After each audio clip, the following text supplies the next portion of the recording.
The Benjamin Dixon Show is only possible with listener support. Go to www.thebenjamindixonshow.com to register for our blog and join the Progressive Army. And now, ladies and gentlemen, it's the Benjamin Dixon Show.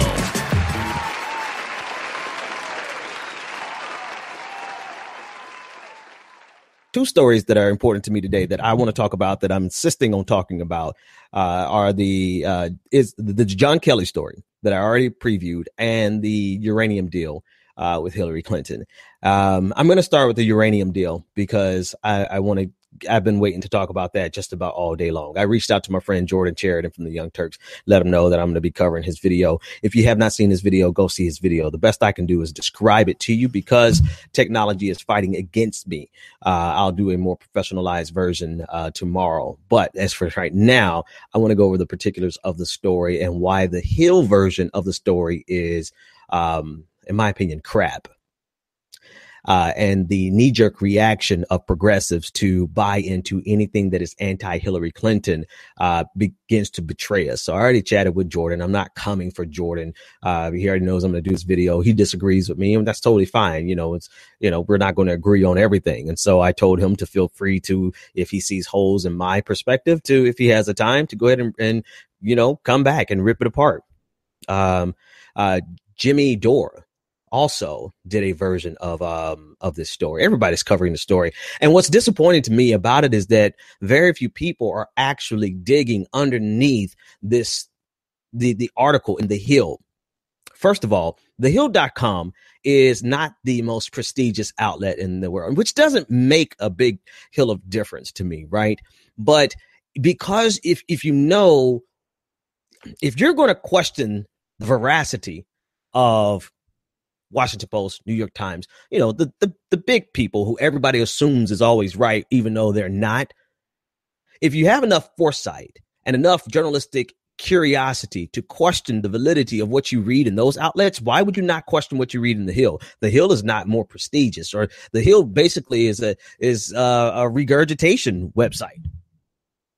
The Hill is basically a regurgitation website, and they're not known for their hitting pieces. Not that gives me any reason to think that they're lying, but I will treat them the same way I treat any other article. And that's what bothers me a little bit about this the most, is that when we approach the Trump-Russia allegations, most of us in the progressive circles, we approach it as skeptics. We approach it as, I'm going to take it with a grain of salt until I see some evidence. And that's the way that we should do it, right?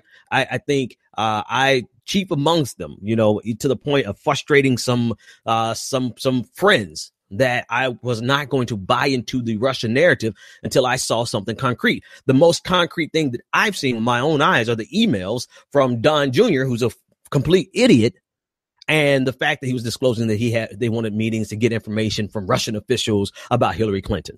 That's evidence. That's evidence. Does it constitute collusion? That's a legal decision, right? But everyone in the progressive circles, we were stubborn and meticulous about what we accepted and what we did not accept from the media. Bottom line, that's exact, and that's the way it should be, right? That's the way that it should be, because if you begin to take the media at their word on one particular issue, and on other issues you're skeptical, then that suggests to me that you are you're not being consistent. And let me stop mincing words and being nice about it. If you can be critical in your thinking process and I'm going to get past all the opening overtures. All right, I'm going to get to the meat of why I think it's wrong. But I'm just frustrated with the fact that this specific time, people who I've seen be critical and think critically with regard to anything, just kind of throw it aside and accept that because it's from The Hill, that it's somehow, automatically constitutes journalistic integrity. And that's far from the case, because The Hill is not even up to par with the Washington Post, and you don't trust the Washington Post. So why would you trust The Hill? without questioning. All right. So here, I'm going to give one last caveat. There's two different things happening here. In the Hill story, they're talking about two different things, one of which I completely reject because they did not prove their case. The other, I have no reason to reject because it's to the point of, can you prove quid pro quo? You can never prove quid pro quo. And this is what I'm saying. I'm not defending Hillary Clinton or the Clinton Foundation for receiving about $145 million from people directly connected to the Uranium One deal. Now, everybody could say, well, you can't prove quid pro quo. Well, you can't, because they're smart enough not to say, I'm accepting these donations in the future for some work that we're getting ready to do now. Now, we could go into some details. The Uranium One is the company in which a couple of companies that are involved in this, but Uranium One was the deal there was a company that was getting 20% of their shares bought out by a Russia state-owned nuclear energy company, and it had to get approved by a commission that consisted of 9 heads of state, not heads of state, but heads of cabinets, including the Secretary of State. And the Secretary of State, those 9 people, they had the ability to approve of a deal. But if a deal ever needed to be rescinded or denied, it had to be denied from the president. Hillary Clinton was one of those members. Here's the thing. Here's the only thing that I want to say about the Uranium One deal that I have that gives me pause. The only thing that gives me pause in terms of whether or not it's quid pro quo, I'm not going to defend her on that issue, because here's my thing. If you plan on running for president, and you've been an attorney, Harvard, Yale, or Stanford? I forgot which school she went to, right? She's a trained attorney. Her husband has been president. You know full damn well that the very appearance of quid pro quo is enough to sink your campaign. And to me, the fact that they did not care about the very appearance of quid pro quo signifies the overconfidence and the arrogance of the Clintons. And so whether or not it was genuinely quid pro quo doesn't even matter to me. They should have been smart enough, maybe they were too smart. Maybe they figured that they could work their way around it, or maybe they just didn't care. So that's their fault.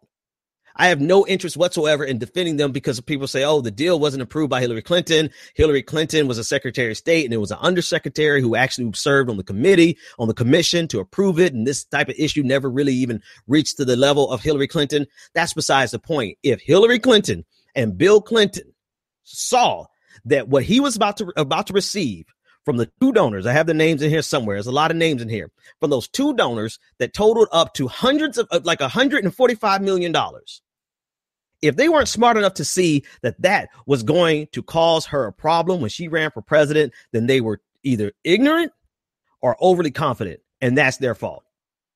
So I'm putting the entire Uranium One argument to the side, because the Hill article actually covers 2 different things. The Uranium One deal that gives the appearance of quid pro quo, if not outright quid pro quo, tossing that to the side because, again, it doesn't matter. It doesn't matter. Even if it looks like quid pro quo, it was enough to sink her campaign. I mean, their internal polling showed that one deal was enough to make more than 50% of Americans. Their internal polling showed that 50% of Americans would turn on Hillary Clinton if they found out about that deal. So whether or not it's pay for play, it's indicative of the problem of the Clinton Foundation from the beginning. That they either did not care or they thought they were smart enough to work around. That's their problem. The Hill goes into a whole different arena of accusations that hinges on unnamed sources. It hinges on the testimonies of people who they do not name, and the crux of their story of these new accusations, which make all the world of a difference, hinge on, here, I'm going to get this particular paragraph. The particular paragraph, it says this. The case also made no mention of any connection to the influence peddling conversations the FBI undercover informant witnessed about the Russian nuclear officials trying to ingratiate themselves with the Clintons, even though agents had gathered documents showing transmission of millions of dollars from Russia's nuclear aid industry to an American entity that had provided assistance to Bill Clinton's foundation, sources confirmed to The Hill. It completely hinges on unnamed sources in the most important places. Now, they dropped some names. They dropped a couple of images of FBI documents, but in their core accusation, it's an unnamed source. And isn't that the exact same thing that we reject with the Donald Trump story? So here's their overall assertion. There's one man involved in this more so than anyone else. It's Vadim McKierans. I am probably pronouncing his name wrong. He was a CEO of a subsidiary of the Russian conglomerate, the state nuclear energy company that bought 20% of Uranium One. Vadim McKierans. He's the core of the Hill story. And what the Hill is asserting is that Vadim McKierans had a case before the Justice Department, and that case was under wraps. Kept under wraps intentionally as to not sink the Uranium One deal that was being brokered allegedly by Bill Clinton through Hillary Clinton, who was one of 9 votes on the Committee on Foreign Investment in the United States, CFIUS. That's their assertion. And it requires, for you to believe this, it requires you to believe that everybody in the government, from the Attorney General, from the FBI department, from the FBI to the Attorney General to President Barack Obama, were so interested in Bill Clinton getting this money after the fact that they were willing to suppress an investigation and keep it quiet. Shh, mum's the word, as Jimmy Dore said. Keep it quiet so that nobody would throw a hint of suspicion on the deal. Never mind the fact that there are 8 other agencies that serve on this committee. Never mind the fact that any of those 8 agencies could have thrown a red flag. Never mind the fact that those agencies had information, confidential information and access to information. But they're saying that this deal was so important to Bill Clinton that he got the president of the United States, Barack Obama, Attorney General Eric Holder, along with everybody else who touched this case, to keep it all on the hush. Why? Because according to Jimmy Dore, they all wanted to get rich. The Hill doesn't prove this. The Hill takes an investigation that was not even concurrent, an investigation that started before Barack Obama became president, an investigation that started before Hillary Clinton became Secretary of State, an investigation that really the crux of the criminality in this investigation goes back to the fall of the Soviet Union in 1992, when Vadim McKierans began to not traffic, but he began to be in charge of transporting used uranium across the United States.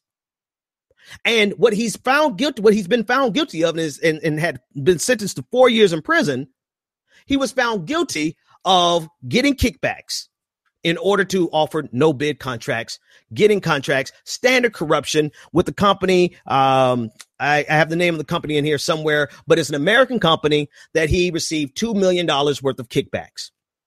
Now, this investigation was going on not even simultaneously. This is the smoke and daggers that the Hill actually engaged in, because the investigation occurred. Majority of it started long before Hillary Clinton and Barack Obama got into office. But because you know what it is? Before I get back to any more of the details, you know what it is? The story by itself is a story that's going to get maybe 1,000 hits. I read the original story in the Moscow Times, and it gave the most accurate description, or at least precise, not accurate, but precise in their language, description of what Vadim McKierans was actually accused of, how much time that he was going to potentially serve, how much money he got out of the deal. And of course, the Russian spin on it was that this was all just the United States propaganda trying to undermine Vladimir Putin and the Russian Federation. That was the Russian time. But that article without the salaciousness was going to get, I don't know, 1,000 hits. But if you tie it to this Uranium One deal, which they have no direct connection, and I think this is the biggest thing. There is no direct connection between the accusation that the Hill is making and the Uranium One deal. The Uranium One deal is a big deal. The Uranium One deal by itself was enough to sink Hillary Clinton's election. She's not president of the United States right now. So the Uranium One deal is a big deal, but the Hill had to go one step further. And now I think they had like 150,000 hits on this article because they connected two stories that they did not prove had any connection. The only connection that they made is in a paragraph, that the entire paragraph is something that sources confirmed to the Hill. They named everything else that they could, except this one.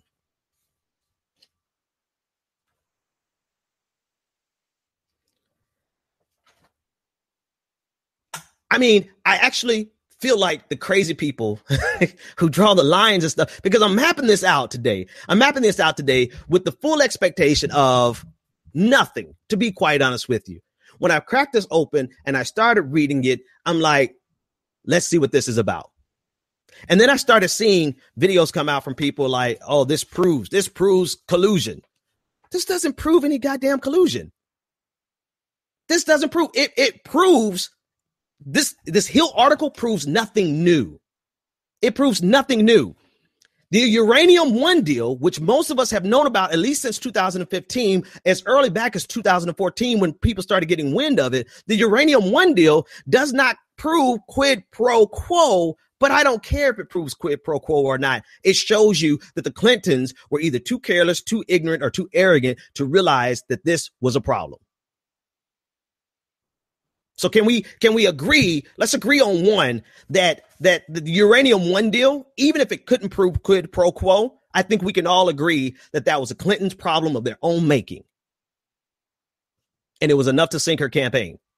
And what the Hill, and the only reason I came, you know what, here's the only reason. I'm going to be honest with you. I didn't give a shit about this story. The only reason I give a shit about the story is because Donald Trump tweeted it out this morning. And I'm like, this dude is so desperate to change the narrative from anything else, that he's I mean, of course he has no problem dealing in conspiracy theories.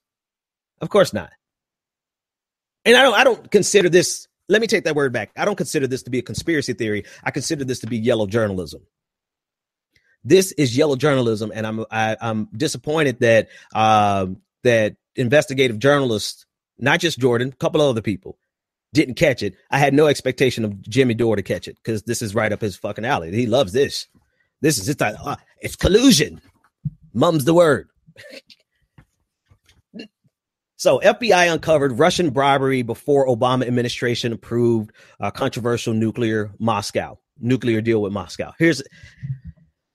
FBI uncovered Russian bribery before this opening sentence is so loaded. The title is so loaded, because you know what they might as well have said? The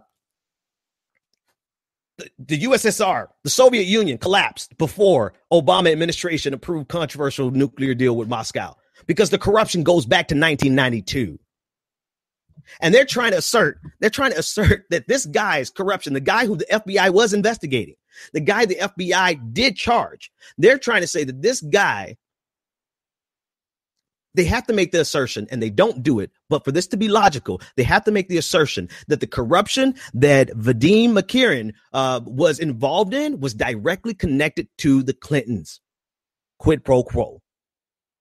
You have to make that assertion for these two stories to connect. Otherwise, these are two stories running parallel with each other. One started long before before Barack Obama was even thought of in terms of the presidency back in 1992. One started that far back. And the other is the Uranium One deal that screwed the Clintons' election. Without the connecting bridge, these two stories have nothing to do with each other.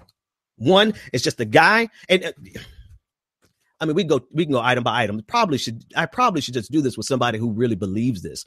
I really want to do this with somebody who really believes this, so we can go item by item and just show you why the Hill did not prove their case. The Hill simply said that the FBI uncovered a Russian bribery scheme. Totally separate story. Before Obama approved a controversial nuclear deal with Moscow. A totally different story. And they did not prove their case. At the time I printed this, I'm old school. I had to mark it up. I printed it as 119,000 shares. If you connect those two, get Julian Assange to share it and get Donald Trump to share it, you can get your million clicks. All right, a couple other assertions that you have to make for this article to be true. And again, I'm quite sure that somebody's going to say Ben doesn't believe in the uranium. I don't want who the hell cares what I believe? It's irrelevant. What I believe is what's relevant is what they can prove, or what are the political implications of what has been done. Who cares what I believe? And I think that's a starting point that a lot of people make mistakes on. They have a statement of belief that anything that has Hillary Clinton and corruption in is automatically true. Even if it requires the president of the United States, who got nothing, according to this own article. They never documented what the president of the United States got, Barack Obama. What did President Obama get out of this? What did Eric Holder get out of this? Because Eric Holder would have had to be in on this too. What did he get out of this? The article doesn't outline that. The only person who would have gotten something out of this would have been Bill Clinton and the Clinton Foundation and Hillary Clinton, but they didn't even make the connection between Vadim, McCarran, and the Clinton Foundation. They only have one line in here, and it's sources confirmed to the Hill. And if you reject that notion when you read something about Donald Trump and the Russia gate, then how can you accept that technique in this case and say that it doesn't prove anything? It proves your confirmation bias. And I mean, 9 times out of 10, I was going to ignore this story. I was, which I actually made me break out the printer paper and red ink and treat this like I'm grading papers.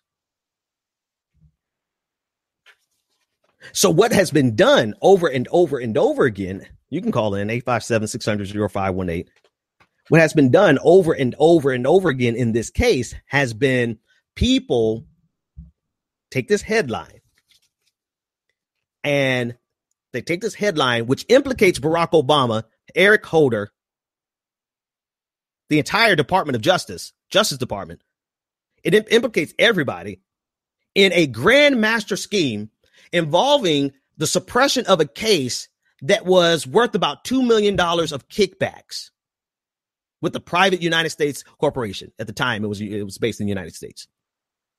And they want you to believe, you have to believe, that that this guy who had $2 million worth of kickbacks somehow funneled money to the Clinton Foundation, and Barack Obama kept it quiet on behalf of Bill Clinton.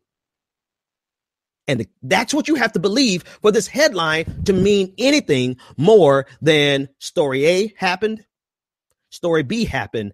But because we want some clicks, we're going to combine these two and say A and B together. And people have taken this headline, and what they've done is they spent entire videos arguing the Uranium One deal, which most people, when they look at it and be like, man, it's a shame we can't prove quid pro quo, but damn it, that's just not on the up and up. And so they preach that. They take this headline, which implicates a top down, all the way to the highest levels of the United States government, and they implicate them because of this headline, but they preach the Uranium One deal. That's a hell of a bait and switch.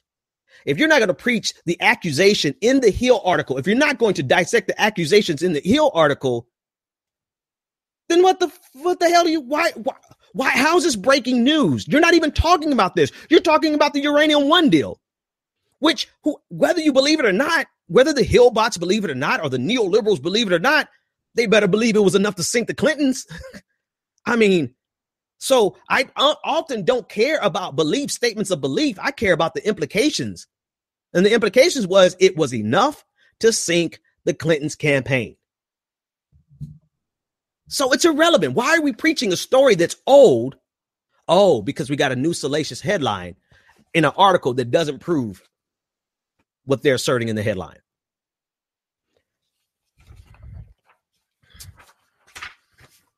All right, this is going to be one rare night where I actually read stuff that I wrote down because I don't want to forget anything. So the assertion is that Vadim, I already said this, but I'm gonna read this again. The assertion is that Vadim McCarran's case before the Justice Department was kept under wraps by Eric Holder and Barack Obama as to not sink the Uranium One deal, allegedly being brokered by Bill Clinton through Hillary Clinton's one of 9 votes on the Committee on Foreign Investments in the United States, CFIUS. And I only say allegedly because you can't prove quid pro quo unless they're just complete idiots. And again, I don't care the implications. It sunk them. All right. The connection is that McCarran was the CEO of a subsidiary of Rosatom, the entity that would eventually obtain 100% of Uranium One. Now, one interesting thing about the Uranium One deal is that it was originally approved at, I believe, a 20% stake, and everyone's talking about 20. They got 20% control of 20% of the United States uranium. That's true. That's still true, and it's still true that uranium, even though it's underneath control of quote unquote Russia, that uranium never left and can never leave the United States, right? It just means that if the United States or private companies in the United States wants access to that 20% of uranium, that the profits are going to go back to Russia, right? So it's not as though 20% of our uranium is being shipped over there and they're going to build nuclear weapons with a deal that Hillary Clinton. So I want to make sure that everybody understands that this is an energy industry. Of course, I mean, I guess theoretically, if they got a hold of it, they can weaponize it, whatever the case may be, but they can't get a hold of it because the uranium will never leave the United States. And so what Russia's actually getting, because I'm like, well, what is Russia actually getting in this deal? Well, they're just getting the rights to it so that if it's sold and transported throughout the United States and some company purchases it for energy use, that a percentage of that goes back to Russia. So they do get something out of it. But I think some people imply in a far more nefarious connotation than is actually in the deal. The deal is actually rather boring, with the exception of it involves the Kremlin, literally the Kremlin. And so that's when your ears perk up and you're like, okay, we need to pay attention. Right. So that's the connection. The only connection between McCarran and the Russians, the company that bought a portion of Uranium One. Make sure I'm even saying that name right at this point. Yeah, Uranium One. That's headed in Toronto. The only connection is that he was a CEO of a subsidiary. But his job, again, has been working on since 1992, the transportation of uranium in the United States. All right, let me read a couple other notes. It's a rare night.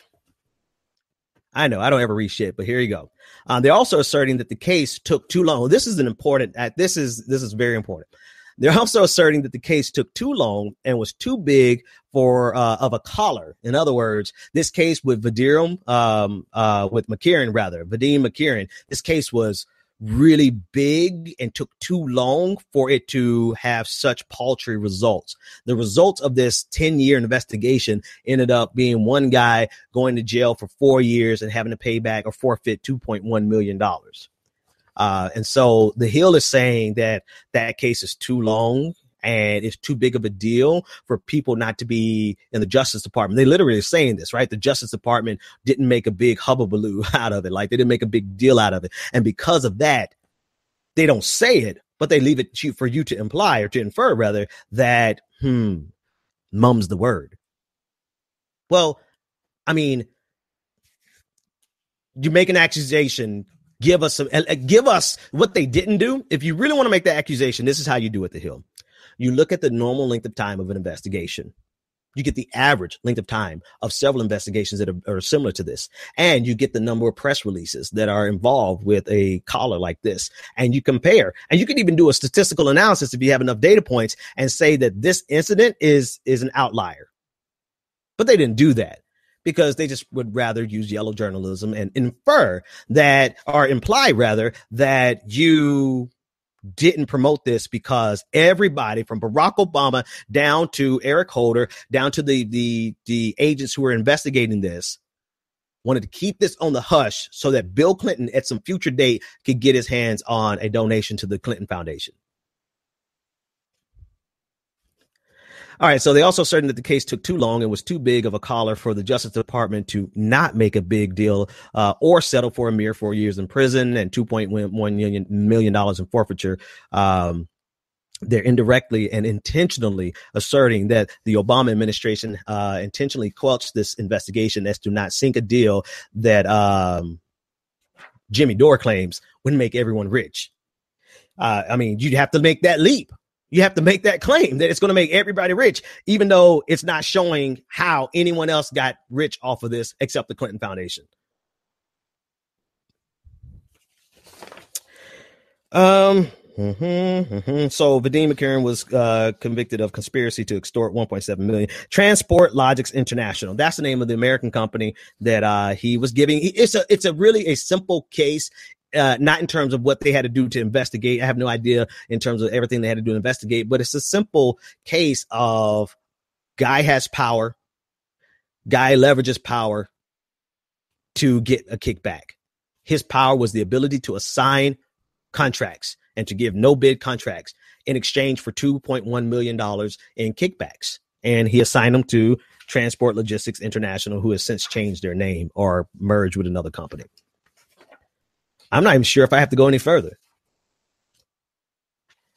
The Hill article makes assertions that they do not support with evidence, except for they printed a couple of affidavits from the FBI that said that this guy was arrested. That's the evidence that this guy was offered a plea deal. That's their evidence.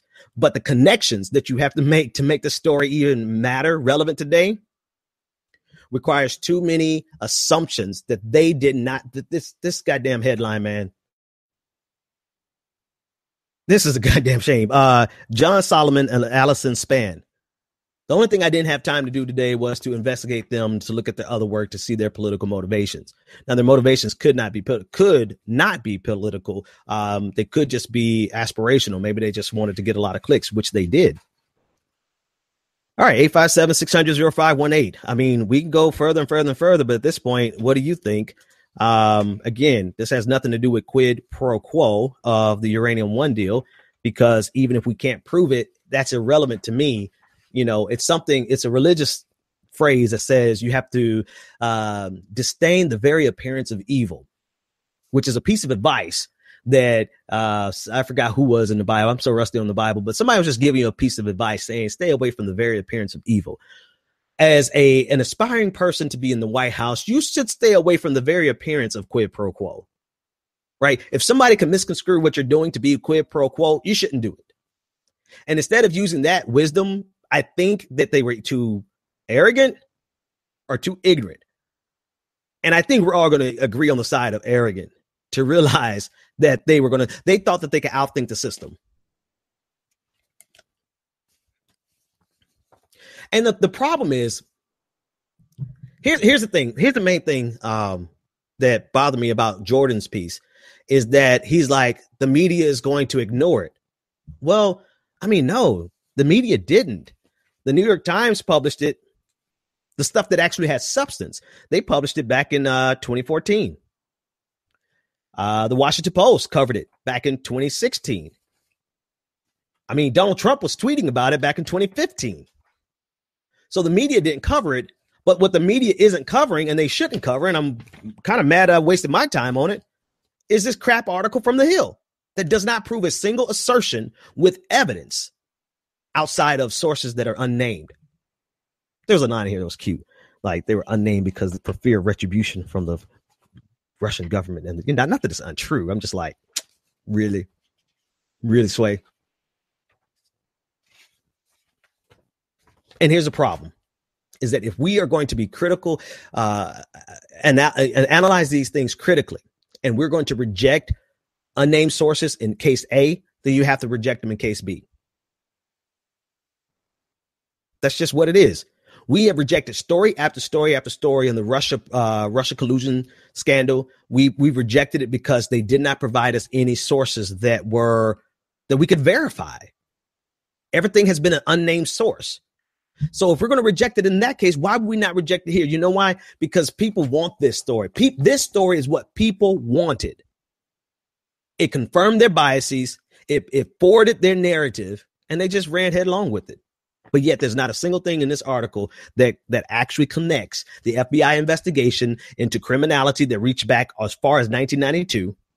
When he started being a criminal, allegedly he began getting the kickbacks as early as 1992. The FBI picked up on it over a decade later, and then started a long investigation that lasted years, right? Years. And it started before Barack Obama became president, before Hillary Clinton lost. You also, there's one other assertion that's in here. One other possibility. They're not asserting this. I'm not going to lie to them. They're not asserting this.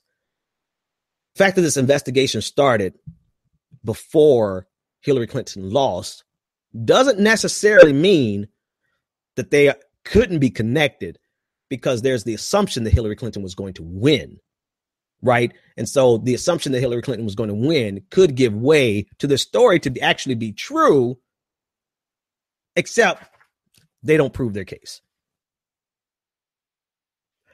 All right. I hope you guys, the ones of you who are listening, I hope you had some inclination as far as a story. Otherwise, you're like, what the hell has Ben talking about? What is going on? 857-600-0518. I mean, actually, you know what? I don't even know if I have my phones on. I'm keep calling the number. But if you want to join the conversation, call in. We're going to talk about John Kelly next. I'm just going over the notes again, see if anything else. That was it. I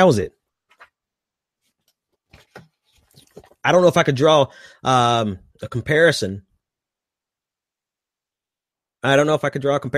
But it really are, they are really two separate stories that the Hill tried to connect based on something that they didn't prove, something that they unnamed sources for one, and the sheer association, right? The sheer association that the guy who got arrested and spent time, if not still in jail for kickbacks, was the CEO of a subsidiary of the parent company that actually bought out 20%, then ended up being 100% of Uranium One. That's, to me, that's the real story. The real story is the expectation of CFIUS, the Committee on Foreign Investment in the United States. The expectation originally was for this company to never get more than 51% of Uranium One, and they ended up getting 100% of Uranium One by 2013. To me, that's a real story that they should probably investigate it, but it wouldn't have gotten as many clicks as this headline. All right. Enough of that. Let's shift gears. You guys don't call in about it. That means we're done talking about it. 857-600-0518. Last thing I want to talk about, John Kelly blew me away today. John Kelly, and I don't have the media to play for you because the computers are acting crazy tonight. But John Kelly, if you watch his press conference, he did something that was staggering to me. He used his personal tragedy and the personal tragedies of thousands of Americans who have lost loved ones in the war. And he used them to attack, because that's ultimately what he did.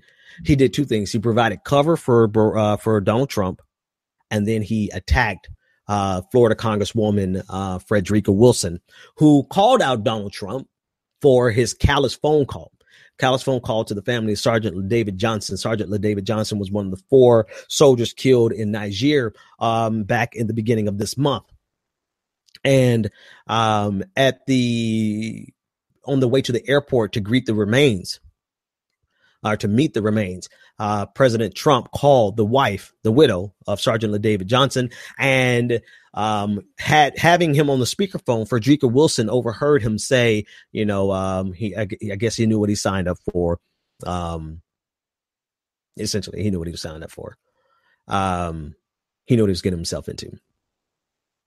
And here's the thing that bothers me about this story the most. 2 things. John Kelly using his son, using the imagery of soldiers being packed on ice to pull on the heartstrings of Americans, just to simply protect a man who's incapable of showing empathy. Like, empathy is like such a basic human trait or gift or whatever. I don't know, emotion. It's such a human thing that you can't really teach it. If Donald Trump needs it, you don't have to be a soldier to say consoling words to the family of a fallen soldier. And I guess I know this because how many funerals I've had to attend in my day, how many families I've had to talk to in my day, how many, losses that we've had personally in our family, how many times I had to make that phone call. I mean, it's one thing, when I lost my dad, one thing I realized was that I know one thing for sure is that nobody who's calling me, no one who's stopping by my house has any idea what to say. Nor will any of them have anything to say that's actually going to make the situation better. The only thing that mattered was that they tried. And then obviously now we realize the only other thing that matters is that they don't screw it up and say something ridiculously stupid like, well, I guess he knew what he was getting himself into. So empathy is not something that requires a dissertation and training. You just have to be a basic damn human being. And John Kelly is trying to pull on the heartstrings of all of America, saying, you know, when a soldier is killed, his friends, they wrap his body up in any kind of shroud they can find, and they put him on the helicopter, which is tradition. And, you know, his first stop is to the base where they put him on ice. And then usually his next stop is in Europe. I'm not mocking him. I'm just letting you know how he played it. And in Europe, they put him on ice again. And then he's flown back to Dover Air Force Base where they attend to the remains and they meticulously. And I'm like, you know, and everybody ate that shit up. I'm sorry. Why are you using that pain that so many American families have had to go through to cover for a child who does not know how to simply say, I may not have the words to say, but I want you to know the American people are proud. Even if, I mean, just you could freestyle this, Donald Trump. You could freestyle it, right? You could Google, or you can go online and Google what did Abraham Lincoln say? You know, matter of fact, let's do that right now. How long would it have taken to Google? I'm going to do it right on my phone. How long would it have taken Abraham Lincoln words of condolences? Let's see how long it would have taken Donald Trump. Abraham Lincoln's condolences in times of grief. First pop-up. Let's pull it up. How long are we? We're not even 60 seconds in. I just have slow connection tonight. Let's pull it up and see how long would it. He wrote, I am now the most miserable man living on the cheerful face of earth. Whether I shall ever be better, I cannot tell. I awfully forebode shall not. To remain as I am is impossible. You don't want to read that because it's just too poetic. But, you know, letter to Mrs. Bigsby. So the first one, okay, so he would have had to swipe twice. The first one wasn't the one. You want the second one. And here it is. Dear Madam, I have been shown the files of the War Department as a statement of the Adjutant General of Massachusetts that you are the mother of 5 sons who have died gloriously in the field of battle. You could have edited that. Dear Ma'am, I've been informed by our Justice Department that your husband, Sergeant David Johnson, was killed on the glorious field of battle. You updated the language. I feel how weak and fruitless must be any words of mine which should attempt to beguile you from the grief of a loss so overwhelming, but I cannot refrain from tendering to you. I mean, God, my second search, even if he did not know what to say. I mean, I guess I feel silly because, of course, Donald Trump is not going to be concerned enough to actually, like, he didn't even have to Google it. He honestly could have been like, I saw that one movie one time, Saving Private Ryan, and the president said there was a really good line in that I want to bring. Can you bring me the actual goddamn letter from Abraham Lincoln? Not the Googled version, but bring me the actual damn letter from the archives. This is the most uncurious man I've ever seen in my life. He didn't even care to find his own words. And former General John Kelly, I guess not former, but General John Kelly, retired General John Kelly, is expecting us to feel some type of remorse or empathy and empathize with Donald Trump, who's not capable of showing empathy. He wants us to feel sorry for a man who doesn't give a damn. And he's not even human enough to forget all the flowery words. John Kelly wants us to feel bad for a man who simply can't get on the phone and say, Maisha Johnson, Maisha, this is the president of the United States. We are grieving with you. The American people are behind you. There are no words that I could say. I know there's nothing I could say right now to help you out, to make this situation better. But just know that we are a proud nation. God damn it. How easy would that have been? But yet not to say emotionally it's easy, but the words itself. And the problem is that Donald Trump overheard some words from General Kelly, from retired General Kelly, and could not connect an ounce of empathy to those words. So it's quite possible that my entire suggestion right now would have been futile, because he would have taken Abraham Lincoln's words and royally messed them up.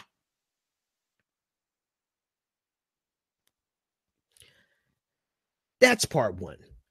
Part two of what frustrates me about this is John Kelly, not that he's using it politically against Frederica Wilson, because Frederica's a grown woman. She can handle her own. I'm sure she's already done it. If not, she'll do it tomorrow. But it completely disregards the way Maisha Johnson felt. There's a part of communication is what you say, but more importantly than what you say is how the people receive it. And Maisha felt disrespected. The family felt disrespected. And John Kelly gets on stage and uses his family's tragedy to shit on the feelings of people, of family members of the fallen. Yes, he did not even mention the feeling that the family held. The family was heartbroken. The family felt disrespected. And so he completely disregarded that as to say that doesn't matter. What matters is that we should be concerned about the president doing a job that nobody knows how to do, even though chaplains throughout the ages have had to do this forever. I have no remorse for a grown man who's being treated like a goddamn child. And I admire the loyalty of John Kelly, because John Kelly looks like he would literally fall on the sword for Donald Trump, because I guess he takes his assignment seriously. I guess that's how you become a general. But at the same time, that is some sadistic shit, to be so loyal to a man like Donald Trump that you would try to manipulate the emotions of all of Americans using the death of your son. Sorry if I don't have a little more pity, or if I didn't buy into what he was selling.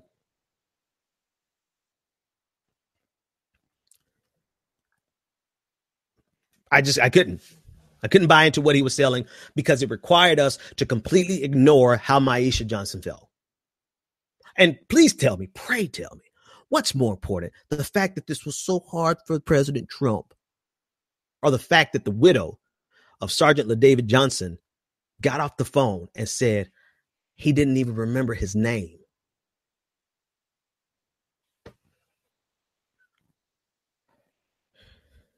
Well, that's all the time I have for you tonight. Actually, I got a lot more time, but nobody's calling in, probably because I probably had the system all screwed up, to be honest with you. It's a good possibility that I didn't do this right. We need to start a GoFundMe, man, because I missed my equipment from Boston. Oh, man. Oh, loading up media, all that stuff was great. Don't get me wrong, we do great stuff during the day. It's a good show. We got good content, everything else, but I'm just so used to switching back and forth with all good stuff. And I know during the daytime we have all the lights, camera, and action. And normally at night I do want to just talk to you, but on nights like this where I want to present media, it's very important that I present media. I couldn't do it, but hopefully I gave you a convincing enough narrative for you to understand exactly where I'm coming from. I'll do a follow-up to all this tomorrow with all the lights and action and clips and stuff so that you can get it more precisely. Patreon.com/The Benjamin Dixon Show, or the BPD Show. And you all have a great night. I will see you in the morning. The Benjamin Dixon Show is only possible with listener support. Go to www.thebenjamindixonshow.com to register for our blog, join the Progressive Army, and support The Benjamin Dixon Show. It's Ben Dixon! If you like this episode, be sure to share, like, and subscribe.